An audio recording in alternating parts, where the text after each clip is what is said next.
এ লাউ খাবি না? আয় তবে লাউ রান্না করি। মায়ে কইছে লাউ খাইলে নাকি পেটটা ঠান্ডা হয়ে যায়। আমাদের নবী করিম সাল্লাল্লাহু আলাইহি সাল্লামেরও নাকি এ লাউ খাইয়া মনটা ভইরা গিয়াছিল। আর সবজির মধ্যে সবচেয়ে নাকি প্রিয় সবজি ছিল। তো যাই হোক, এই লাউটা কিন্তু আমরা কম বেশি সবাই পছন্দ করি। আর এই লাউটা আমরা যেভাবেই রান্না করি না কেন, সবাই কিন্তু সেইভাবেই পছন্দ করে। লাউ ভাজি কও, লাউ ডিম দিয়া কও, আর লাউ হচ্ছে শোল মাছ দিয়া কও। কিন্তু বাপু যেটা কও সেটা কও, আমার কিন্তু লাউ চিংড়ি মাছ দিয়েই ভালো লাগে।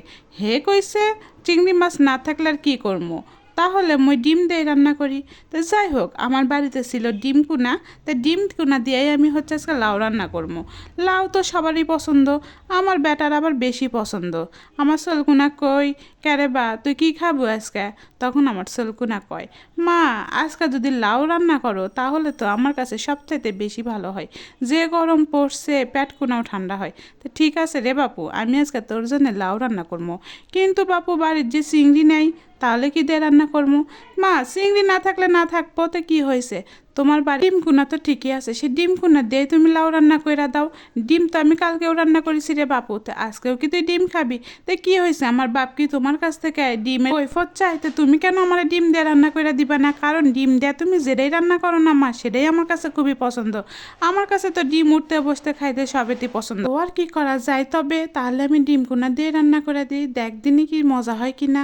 আমার তো কাছে এই ডিম কোনা দিয়েই বেশি ভালো লাগে, কিন্তু আমার কাছে যে কোনো চিংড়ি মাছ দিয়ে বেশি ভালো লাগে। তো চিংড়ি মাছ নাই রে বাপু, থাকলে রান্না করে দিনহিনি। তো এখন শুধুমাত্র তোমাকে আমি এই ডিম দিয়েই রান্না করে দিই। তো ডিম কোনা আগে ভালো করে ভেজা নিছি, ভেজা লিয়ে সব কিছু তুলে নিছি। তারপরে সেখানে আবার তেল ঢেলে দিছি, তার মধ্যে আবার পেঁয়াজ কোনাও দিছি। বাসায় থাকা যেগুলো মশলাগুনা ছিল সেগুলো একটু বেশি করে মাইরা দিছি, দিয়ে লাউ কুনা ভালো করে কষায় নিছি।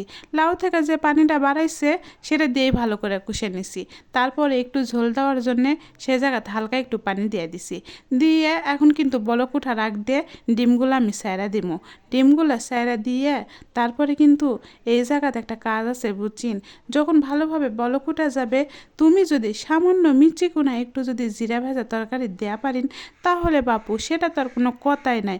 লাউ চিংড়ি কি তার চাইতে কিন্তু বেশি স্বাদ পাবেন। এটা কি হয়েছে, ডিম কোনা দিয়ে ভালোভাবে আস্তে আস্তে করে নেড়া দিছি। নেড়া দিয়ে এখন ভালো করে এর মধ্যে একটু হালকা একটু লবণ কম হয়েছিল, তো লবণের সিটা ফুটাও দিয়ে দিন। দিয়ে এখন কিন্তু ভালো করে বলক তুই রাত দেখো দিনই আমার তরকারি কালারটা কেমন আইছে, দেখে কিন্তু খাবার মন চাইতেছে তাই না? আর আমার সলকুনা কোনো তাড়াতাড়ি গরম ভাত বার, এখনই কিন্তু ভাত খামো মোরা।